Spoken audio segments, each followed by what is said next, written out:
12 வகையான தியானங்களை நாங்கள் கற்றுக் கொடுக்குறோம். ஒரு வித்தியாசமான தியானம் நீங்கள் வேறு எங்கேயுமே இதை கற்றுருக்க முடியாது. ஆனால் நாங்கள் கற்றுக் கொடுக்குற தியானம் இது நானே டெஸ்ட் பண்ணி நானே உருவாக்கின தியானம். சில தியானங்கள்லாம் பண்ணினீங்கன்னு சொன்னால் உங்களுக்கு ஒரு ஆனந்த அனுபவங்கள் கிடைக்கும். எந்த பிரச்சனையுமே உங்களை தாக்காது. ரொம்ப பவர்ஃபுல்லான தியானம். சிலவங்களுக்கு அந்த தியானத்தை பண்ணினா சிலவங்களுக்கு சில சித்துக்கள் சக்திகள்லாம் கூட கிடைச்சிது. நாளைக்கு என்ன நடக்கும், நம்ம இங்கே இருக்கும் பொழுதே சில மற்ற எங்கெங்கெல்லாம் உள்ள காட்சிகள்லாம் நமக்கு இங்கேயே தெரிகிற மாதிரிலாம் கூட சில சக்திகள்லாம் கூட கிடைச்சிது. ஏன்னா இதில் கொஞ்சம் லிமிட்டடாக தான் ஆட்களை எடுக்கிறோம், நிறைய கூட்டமாக எடுக்கிறது இல்லை. அதனால் நீங்கள் வாய்ப்பு இருந்ததுன்னா கலந்துக்கிடுங்க. குருவே சரணம், குருவே துணை. ஐயா ஞான விடுதலைன்னு ஞான விடுதலை புக்கு பார்த்தேன். எல்லோரும் எதையோ வேணும்னு சொல்லிட்டு கர்மா வீட்டில் ஞான விடுதலை, கர்மா விடுதலை, அப்போ நம்முடைய பாவங்கள் விடுதலை ஆகுது அப்படின்னு நம்ம எதோ சொல்லிங்கிறோம். அப்படின்னு போய் ஞானத்தை தேடி சித்தர்களும் மகான்களும் யோகிகளும் எல்லோரும் தேடுறாங்க, அலையிறாங்க. அப்படி இருந்து நம்ம ஞானத்தை எப்படி நம்ம விடுதலை பண்ண முடியும் அப்படின்ற ஒரு கேள்வி என் மனசுக்குள்ளே இருக்குது. ஐயா ஞானத்தை தேடி தான் அலையிறோம், சுற்றுறோம். அப்படின்னு ஞானத்தை எப்படி நான் விடுதலை பண்ணுறது? ஞானத்தை விடுதலை பண்ணுறது இல்லை, ஞானத்தின் மூலமாக நீங்கள் விடுதலை அடைகிறீங்க. விடுதலை அடையினால ஏற்படக்கூடிய விடுதலை ஞானத்தை விடுதலை பண்ணுறது. ஞானத்தினால் விடுதலை அடைகிறது. ஞான விடுதலை அடைகிறது ஞானம் விடுதலை அடைகிறோம். மனசு விடுதலை அடையுது. மனசு விடுதலை ஏற்கனவே விடுதலையோட தான் இருக்குது. நாம் மனசை ஒரு நல்ல நிலையில் இருக்கணும்னு மனசை கட்டி போடுறதுக்கு பார்க்குறோம். அந்த கட்டுக்களை நம்ம வைக்கக்கூடாது. எந்த கட்டுகளும் இல்லாதபடி அது இயற்கைக்கு விட்டுறணும். மனசை இயற்கைக்கு விடுறது தான் விடுதலை. அப்படி நீங்கள் புரிஞ்சுக்கிடுறதுக்கு பேர் ஞானம். சரிங்க ஐயா, நன்றி ஐயா. சரி, ரொம்ப ஐயா. அதே மாதிரி நான் வீட்டுக்கு போயிட்டு பிறகு கூட நான் குழப்பமான மனசுக்குள்ள வந்தாங்க நான் ஃபோன் பண்ணுறேன், கொஞ்சம் உதவுங்க ஐயா எனக்கு. நன்றி. எதையா? நான் வீட்டுக்கு போன பிறகு என் வேலை மேலேயோ என் வீட்லேயோ எதுனா ஒரு மனக்குழப்பம் கஷ்டம் வந்தாக்க உங்களுக்கு நான் ஃபோன் பண்ணுறேன், அப்போ கொஞ்சம் உதவுங்க ஐயா எனக்கு. ஃபோன் பண்ணுறேங்க? ஆமாம், நான் பண்ணுறேன், எனக்கு உதவுங்க ஐயா. சரி, ரொம்ப நன்றி ஐயா. சரி ஐயா, ஒரு 2 பேருக்குள்ள கான்வர்சேஷனில் நம்ம ஏதாவது ஒரு விஷயம் கேட்குறோன்னா அவங்க ரெஸ்பான்ஸ் பண்ணல, ஏதாவது பண்ணால் 2-3 வாட்டி 4 வாட்டிக்கு மேலே ஒரு விஷயத்த நம்ம கேட்குறப்ப அவங்க ரெஸ்பான்ஸ் சரி பண்ணலைன்னா தப்புன்னு கோவம் வந்துடுது.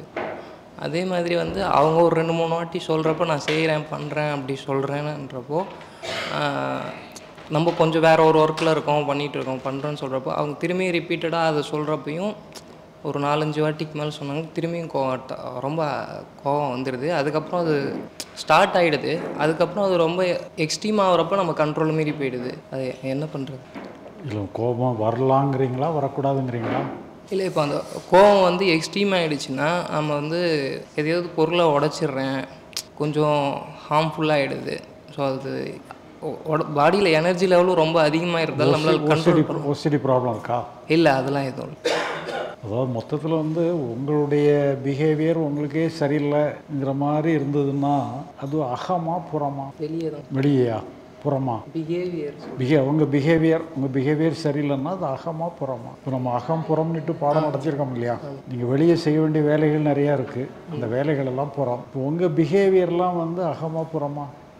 அகம்தான். அந்த அகம் உங்கள் இயல்பு அப்படி இருக்குது. உங்களுக்கு ஒரு இயல்பு இருக்குது. முதல்ல நீங்கள் அந்த இயல்பு அடுத்தவங்க ஏற்றுக்கிடுறாங்களோ ஏற்றுக்கிடலையோ உங்கள் இயல்பு நீங்கள் முதல்ல மனப்பூர்வமாக ஏற்றுக்கிடுங்க. உங்களை நீங்கள் குற்றம் கண்டுபிடிக்காதுங்க. உங்கள் இயல்பு அதுதான். கோவப்படுற இயல்பு இருக்குது, வருத்தப்படக்கூடிய இயல்பு இருக்குது. உங்கள் இயல்பை மனப்பூர்வமாக ஏற்றுக்கிட்டீங்கன்னு சொன்னாலே அது தானாகவே மாறிவிடாது. நீங்கள் உங்களுடைய இயல்பை மனப்பூர்வமாக ஏற்றுக்கிட்டீங்கிறக்க அது உங்களோட தங்கியிருக்குன்னு அர்த்தம் இல்லை. நீங்கள் உங்களை மனப்பூர்வமாக ஏற்றுக்கிடும் பொழுதே இப்போ நீங்கள் உங்களை அறியாமலேயே உங்கள் பிஹேவியர் மேலே உங்களுக்கு சின்ன வெறுப்பு இருக்குது. இப்படி இருந்தால் சரியில்லையேங்கிற எண்ணம் இருக்குது. அந்த எண்ணம் இருக்கக்கூடாது. உங்கள் பிஹேவியரை மனப்பூர்வமாக ஏற்றுக்கிடும். இல்லை, இப்போ நமக்கும் சின்ன வெறுப்பு இருக்குது, ஆனால் மற்றவங்களும் அது ரொம்ப சரியில்லைன்றப்போ ரொம்ப அதிகமாகுது அந்த வெறுப்பு. சரி, ஏதோ உங்கள் பிஹேவியர் தானே காரணம் அதுக்கு. உங்கள் பிஹேவியரை நீங்கள் மனப்பூர்வமாக ஏற்றுக்கிடுங்க. ஏற்றுக்கிட்டிங்கன்னா காலப்போக்கில் அது சரியாக வரும். இப்போ நீங்கள் அடுத்தவங்களோட எப்படி நடந்துக்கிடணுங்கிறத மட்டும் நீங்கள் இது பண்ணுங்கள். உங்களை குற்றம் சொல்லாதுங்க, அடுத்தவங்களை மட்டும் கன்சிடர் பண்ணுங்கள். ஒரு சூழ்நிலையை ஒருத்தரை சந்திக்கிறோம், அவர்கிட்ட நம்ம எப்படி நடந்துக்கிடணுங்கிறத நீங்கள் அதை மட்டும் ஒரு கணக்குக்கு எடுத்துக்கிடுங்க. பரிசீலனைக்கு எடுத்து அவங்ககிட்ட நல்ல முறையில் நடக்கணுமா அல்லது சும்மா தாறுமாறாக நடக்கணுமாங்கிறத நீங்கள் இது பண்ணுங்கள். உங்களை அறியாமலேயே அடுத்தவங்ககிட்ட நல்லா நடக்கணுங்கிற எண்ணம் உங்களுக்கு வரும். அதை நீங்கள் பண்ணுங்கள். உங்களை வந்து குறை சொல்லாதுங்க. உங்களை வந்து உங்கள் இயல்பு அப்படி தான், மோசமான இயல்பு கூட இருக்கலாம். உங்களை மனப்பூர்வமாக ஏற்றுக்கிடுங்க. செயல் பண்ணுறது வந்து உங்களை மீறி சில நேரங்கள் நடந்தாலும் கூட உங்களை பற்றி கவலைப்படாதுங்க. அடுத்தவங்ககிட்ட எப்படி நடக்கணுங்கிறத மட்டும் கவனத்தில் எடுத்துக்கிட்டு அடுத்தவங்ககிட்ட என்ன முறையில் நடக்கணுமோ அதுக்கு தகுந்த மாதிரி நடக்கும். நன்றி சரி. ஐயா வணக்கங்க. ஐயா, இப்போ நம்ம ஒரு எண்ணங்கள் தோன்றுறது, அது தேவையான எண்ணங்களாக இருந்தால் அதை பயன்படுத்தலாம், செயல்களாக்கலாம். இல்லை தேவையில்லாத எண்ணம் இருந்தால் அது போயிட்டுருக்கட்டும், நம்ம அதை அமைதியாக விட்டுறணும் இல்லைங்களாங்க. இப்போ ஒரு தவறான எண்ணங்கள் தோன்றுறது, தவறான எண்ணங்கள் தோன்றுறது. ஃபார் எக்ஸாம்பிள் ஒரு சும்மா ஒரு பிட் பேக்கெட் அடிக்கிறதுக்குன்னு எக்ஸாம்பிள் சொல்கிறேன். இப்போ அது வந்து தோணுது, அதை நான் செயலாக ஆக்குனா அது தவறு தான் இல்லைங்களாங்கய்யா. பட் அதை நான் கண்ட்ரோல் பண்ண, தவறான எண்ணம்னு நான் கண்ட்ரோல் பண்ணாலும் அது என்ன திரும்பவும் அது டிஸ்டர்ப் பண்ணும். அந்த மாதிரி சூழ்நிலையில் இல்லை, அதாவது நீங்கள் செயலில் நீங்கள் ஈடுபடாமல் இருந்தால் சரிதான். ரெண்டாவது, இந்த எண்ணத்துக்கு நீங்கள் வலு சேர்க்காமல் இருக்கணும். இப்போ உங்களுக்கு தவறான எண்ணம் வந்துன்னு சொன்னால் நீங்கள் அது நல்லது தான் நினச்சி நீங்கள் செய்கிறது சரியில்லை. புறத்துக்கான செயல் தானே அது, புறத்துக்கான புற செயலுக்கான ஒரு எண்ணம் தான் அது. பிக் பாக்கெட் அடிக்கிறதோ அல்ல உங்களை அடுத்தவங்களுக்கு ஏதாவது தொந்தரவு பண்ணுறதோ, அது வந்து நீங்கள் வந்து அது தவறான எண்ணம்னு தெரிஞ்ச பிறகு கூட தவறான எண்ணத்தை நம்ம எண்ணிட்டோம்னு சொல்லி கில்ட்டியாக ஃபீல் பண்ண வேண்டிய அவசியம் இல்லை. அதுக்காக அந்த தவறான எண்ணத்தை நீங்கள் என்கரேஜ் பண்ண வேண்டாம். அந்த எண்ணத்தை எப்படி நம்ம அடுத்தவங்களுக்கு தொந்தரவு கொடுக்கறது, அடுத்தவங்களை எப்படி பண்ணுறதுங்கிற மாதிரி நீங்கள் அதுலேயே நீங்கள் அதை ப்ரௌஸ் பண்ணி அதை பெருசாக்க வேண்டாம். அதை நீங்கள் உங்களுக்கு அந்த தவறான எண்ணம்னு சொன்னால் நீங்கள் அதில் இருந்து விலகிடுறதுக்கு பாருங்கள். கண்டிப்பாங்கய்யா. இது நேற்று அதே மாதிரி நம்ம ஒரு டாபிக் பேசினப்போ அந்த நீங்கள் ஒரு எடுத்துக்காட்டு சொல்லியிருந்தீங்க. இப்போ நம்ம இடம் வாங்கியிருக்கோம், அந்த மனை இடத்துல வந்து இன்னொருத்தவங்க வீடு கட்டிட்டு இருக்காங்க. அது வந்து தொடரும் பிரச்சனை இல்லைங்களாங்கய்யா. அந்த மாதிரி தொடரும் பிரச்சனையை வந்து அந்த பிரச்சனையை வந்து நீங்கள் வந்து ஏன்னா ரிசல்ட் உடனே உங்களுக்கு கிடைக்காதுங்க. அப்போ ரிசல்ட்டை நீங்கள் வந்து அந்த டோட்டல் மைண்டை விட்டுருங்க. டோட்டல் மைண்டை விட்டு இப்போ நீங்கள் அது நடவடிக்கை எடுக்கிறதுக்கு நீங்கள் நடவடிக்கை எடுத்தானே ஆகணும். கண்டிப்பாக என் நடவடிக்கை எடுக்க வேண்டிய நடவடிக்கைகள் எடுங்க. உங்கள்கிட்ட எல்லா ரைட்டும் இருக்குது, நீங்கள் நடவடிக்கை எடுங்க. ஆனால் இது உடனே அது வந்து உடனே முடியாது. அது கொஞ்சம் நாள் இழுக்கும். அதை முதலே முடிவு பண்ணிடணும். அதனால டோட்டல் மைண்டை விட்டுருங்க. ரிசல்ட் வந்து டோட்டல் மைண்டை விட்டுருங்க. சரிங்க. இப்போ என்ன செய்ய முடியுமோ அதை செய்யும். அது எண்ணத்தை போட்டு ரொம்ப யோசிக்காமல் இது வந்து நம்ம இதுக்கு முடிவு எடுக்க போகிறோம், ஆனால் பொறுமையாக தான் சால்வ் ஆகுங்கிறத ஃபஸ்ட்டே ஃபிக்ஸ் பண்ணிவிட்டு அதுக்கப்புறம் அதுக்கான முயற்சிகள் எடுக்கணும். அதாவது அந்த ரிசல்ட் எப்படி வரும்னு நமக்கு நிச்சயம் இல்லைல்ல. கண்டிப்பாக நமக்கு சாதகமாக வருமா, அந்த பார்ட்டிக்கு சாதகமாக வருமானு தெரியாது. அப்போ நான் அவங்களுக்கு சாதகமாயிருமோன்னு நினச்சேன்னா உங்களுக்கு இன்னும் கொஞ்சம் கலவரமான ஃபீலிங் வரும். கண்டிப்பாக. அதனால் அது நீங்கள் டோட்டல் மைண்டை விட்டீங்கன்னு சொன்னால் உங்களுக்கு நல்லது தான் நடக்குங்கிற ஒரு நம்பிக்கை கிடைக்கும். ஆனால் இறைவன் டோட்டல் மைண்ட் எல்லாம் ஒன்று தான். அதனால் இறைவன்ட்ட விட்டுறோம் இல்லை டோட்டல் மைண்டை விட்டுட்டோம்னு சொல்லும்போது நம்ம செயலை கொஞ்சம் நம்பிக்கையோடு செயல்படலாம். அப்போ செய்கிற செயல் நல்லாயிருக்கும். சரிங்க ஐயா. அதே மாதிரி இப்போது நம்ம வீட்டில் குடும்பத்தில் வந்து இப்போ ஒரு விஷயம், ஒரு நிகழ்வு இருக்குது. இப்போ நம்ம ஏதோ ஒரு விஷயம் இல்லை ஒரு சிம்பிளாக சொல்லணும்னா இன்றைக்கி வந்து ஒரு நல்ல நாள் நினச்சி நம்ம வீடு துடைக்கணும்னு நினைக்கிறோம். நம்ம வீட்டில் அவங்க வந்து அதை பண்ணாமல் இருக்காங்க. இப்போ வந்து அது பார்த்தோன்னா அந்த எண்ணம் வருது நமக்கு.